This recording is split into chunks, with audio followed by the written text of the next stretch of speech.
Hey everybody, Renaissance Gamer here. You know, out of all the gaming genres, I struggle a bit with JRPGs. Maybe it's the slower paced style, random battle sequences, and the occasional long grind for experience that put me off. Even with that said though, there are many games out there with such fantastic settings, awesome characters, and fun gameplay that keep drawing me back in.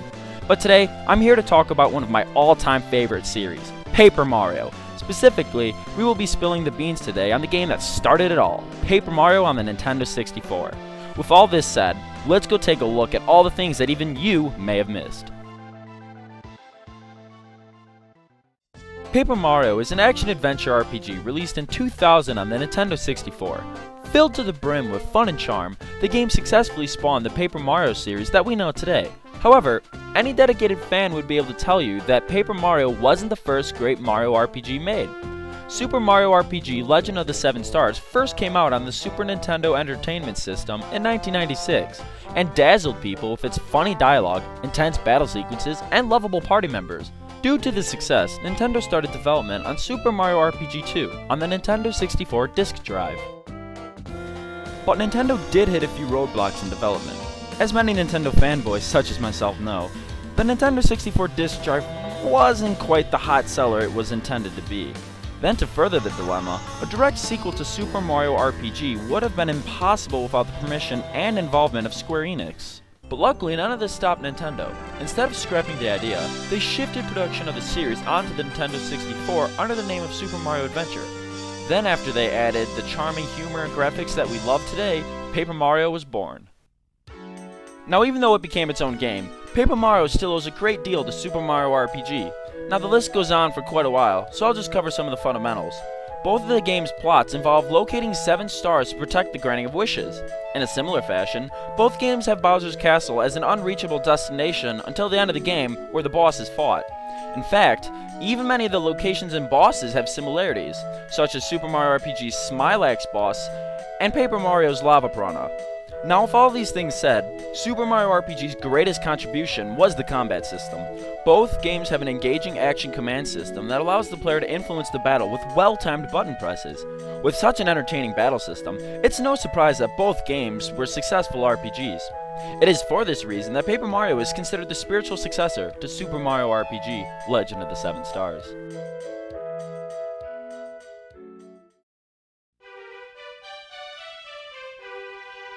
The plot of Paper Mario is like any other. Bowser kidnaps Peach. Yeah, sounds a little bit familiar. But this time around, Mario needs to rescue the 7 star spirits to save the Mushroom Kingdom. Do they look familiar? Well, if you said yes, that's probably because you've played Mario Party 5. Mario Party 5 uses Paper Mario's star spirits as the hosts. And interesting enough, the stages in the game are featured as stream stages. This is because Paper Mario's plot is all about returning Mushroom Kingdom's wishes and dreams. A unique feature of Paper Mario is that the game progresses in the fashion of a storybook told with chapters. What people may have missed is the secret tune for those who have waited at the chapter's beginning. That's right, after waiting an additional 15 seconds, the Super Mario Bros. Theme will begin to play. And that's not the only retro reference found in the game. When you visit Boo's mansion in Chapter 3, one of the rooms has a large vase in it.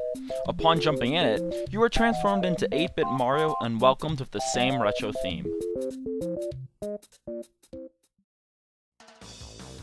The main antagonists of Chapter 1 are the wily Koopa Bros. The funny thing is that the Koopa Bros themselves are full of secrets and references.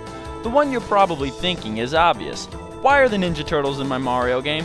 And yes, both Super Mario RPG's Axum Rangers and Paper Mario's Koopa Bros are inspired by the old school TV show Teenage Mutant Ninja Turtles and the Mighty Morphin Power Rangers. Unfortunately, color-coded uniforms aren't as effective in video games as they appear to be on TV. But hey, they're still pretty cool. Aside from television, the Koopa Bros also reference ancient Greek mythology. When you first fight them, they are using a machine Bowser. This fake Bowser is actually a reference to the Greek Trojan horse, in which Odysseus hid himself and fellow Greeks to invade the city of Troy. And when you destroy this Trojan Bowser, you can quickly see a picture of Princess Peach falling out. Oh yeah, and there's one thing I forgot to mention. Even the Koopa Bros epic theme has a story. It's actually a version of the Hammer Bros theme from Super Mario Bros. 3. Just listen.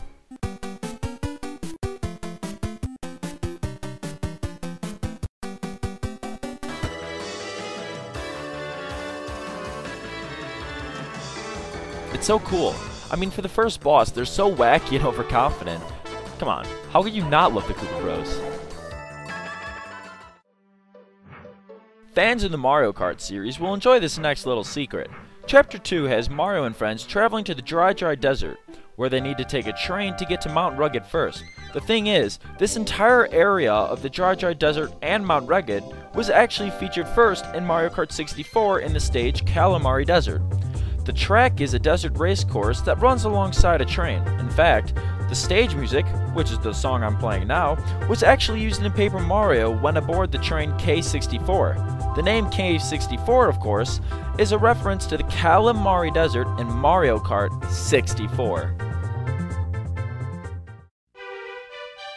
Although you travel throughout various regions in the world, Toad Town serves as the sort of hub town in Paper Mario.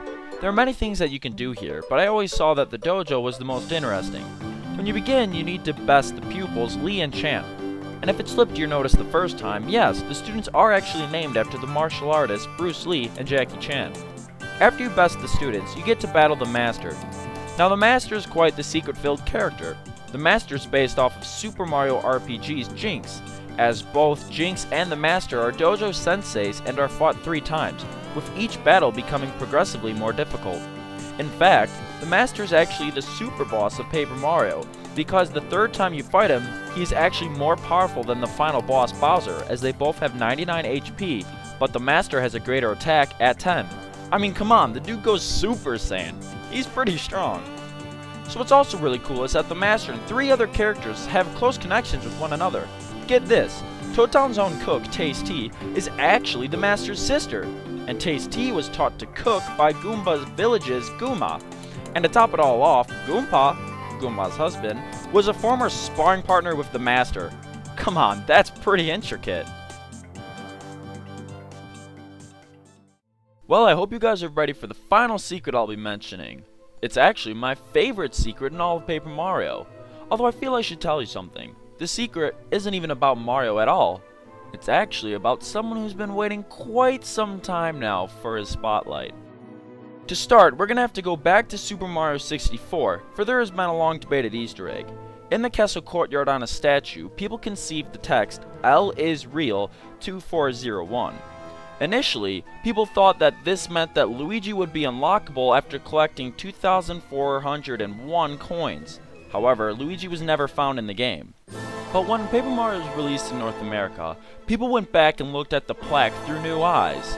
They realized that it might in fact be referencing Luigi's appearance in the new game. Coincidentally, Paper Mario was released on February 4th, 2001, and Luigi did in fact make an appearance, and quite a mysterious one at that. The game begins with the plumber playing second fiddle to Mario again, but after Mario embarks on his quest, Luigi decides to remain at home. Now what did Luigi do during this time? Well, if the player leaves Boo's mansion during Chapter 3 and returns to Mario's house, a scene will trigger of Luigi fleeing the room. Then after ground pounding on the secret floor panel, you will end up in Luigi's Diary room. At the far right of the corner, you will notice Luigi's Diary. Every chapter new entries are added, and reading the entries reveals many cool secrets. Page 1 of Luigi's Diary states how Luigi misses the days when he and Mario could just play golf and tennis and have parties. This is, of course, referencing the Mario Golf, Mario Tennis, and Mario Party series. Now, much like in Super Mario 64's plaque, some of the other pages in Luigi's Diary hint at Luigi's involvement in a future game. Page 2 is filled with Luigi's admittance to how he is terrified of ghosts, and that he hopes Mario can help protect him from them.